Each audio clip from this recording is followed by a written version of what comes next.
ജോലിയൊന്നും കിട്ടുന്നില്ല, പഠിച്ച് മുന്നോട്ട് പോകാനുള്ളൊരു സാഹചര്യമില്ല എന്ന് വന്നു കഴിഞ്ഞാലോ, തിരിച്ച് നാട്ടിൽ ചെന്നാൽ ഭയങ്കരമായ കടങ്ങളും, അവിടെ ചെന്ന് കഴിഞ്ഞാൽ ഒന്നുമില്ല, ഒരു മാർഗവുമില്ല എന്ന് വന്നാലും മാർഗങ്ങളുണ്ട്.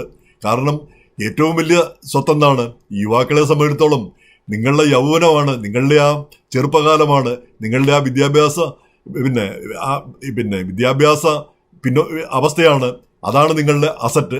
എത്ര കടമുണ്ടെങ്കിലും അത് വീട്ടാനാവും, അത് ഇന്നല്ലെങ്കിൽ നാളെ അതിൽ നിന്ന് മറികടക്കാനാവും.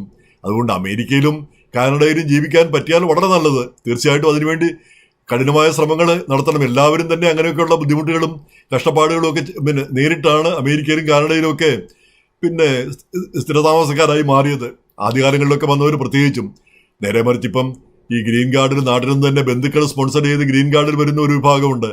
അവർ വലിയ അല്ലലൊന്നും അറിയാതെയാണ് ഇവിടെ അമേരിക്കയിലും കാനഡയിലും വരുന്നത്. വേറെയുള്ളവരൊക്കെ വിസയിൽ വരുന്നവരൊക്കെ എത്രയോ വർഷങ്ങളോളം കഷ്ടപ്പെട്ടിട്ടാണ് ആ ഗ്രീൻ കാർഡും ഒക്കെ കിട്ടുന്നത്. ഇപ്പോൾ നമുക്കറിയാം, ഇന്നിപ്പം അമേരിക്കയിൽ ഏതാണ്ട് 1 മില്യണിലേറെ ഇന്ത്യക്കാർ ഗ്രീൻ കാർഡിന് വേണ്ടി കാത്തിരിക്കുന്നു. ഏറ്റവും ഉന്നത IIT നിന്നും ഒക്കെ പാസ്സായി വന്ന ഇവിടെ ഉയർന്ന ഉദ്യോഗങ്ങളൊക്കെ വഹിക്കുന്ന ആളുകളാണ്. പക്ഷേ ഇവിടെ ആ വിസ നമ്പേഴ്സ് ഇല്ല. കാരണം ഈ ഒരു വർഷം ഈ 9300 ഇന്ത്യക്കാർക്ക് മാത്രമേ ഈ എംപ്ലോയ്മെന്റ് വിസയിൽ ഗ്രീൻ കാർഡ് കൊടുക്കുകയുള്ളൂ. അപ്പൊ അങ്ങനെ വരുമ്പോൾ ഈ 1 മില്യൺ പേർക്ക് ഇത് കൊടുത്തു തരണമെങ്കിൽ 100-150 ഒക്കെ വർഷം ആകുമെന്നാണ് പറയുന്നത്. അപ്പൊ അതിനൊരു മാറ്റമുണ്ടാവുന്നില്ല. അപ്പൊ അങ്ങനെ വളരെ വിഷമത്തിലാണ് ഇങ്ങനെ ഇവിടെ നിൽക്കുന്ന ആളുകളും മുന്നോട്ട് പോകുന്നത്. അവർക്ക് ജോലി മാറാൻ പറ്റില്ല, കമ്പനി മാറാൻ പറ്റില്ല, സ്വന്തമായിട്ടൊരു സ്ഥാപനം ഉണ്ടാക്കാൻ പറ്റില്ല.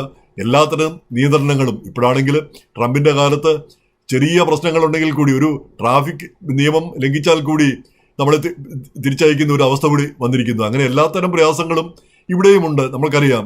പക്ഷേ ഈ പ്രയാസങ്ങൾക്കൊക്കെ ഇടയിലും ചിന്തിക്കേണ്ട ഒരു കാര്യം, ഇതൊന്നുമല്ല ജീവിതം. ഇങ്ങനെയൊക്കെ ആണെങ്കിൽ ഇനി തിരിച്ചു പോവുകയാണെങ്കിൽ കൂടി നമ്മുടെ ജീവിതം അവിടെ അവസാനിക്കാനൊന്നും പോകുന്നില്ല.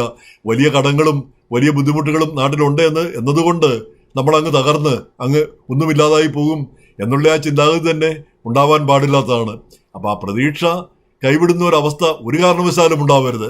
അപ്പോൾ ഇങ്ങനെയൊക്കെയുള്ള ഇപ്പം ഈ ആളുകൾ മരിക്കുന്നത് ആത്മഹത്യ ചെയ്യുകയാണെന്നോ, അല്ലെങ്കിൽ അവരെല്ലാം നിരാശ കൊണ്ട് ചെയ്തതാണെന്നോ, അല്ലെങ്കിൽ ബുദ്ധിമുട്ട് കൊണ്ട് ചെയ്തതാണെന്നോ ഒന്നും ഞാൻ പറയുന്നില്ല.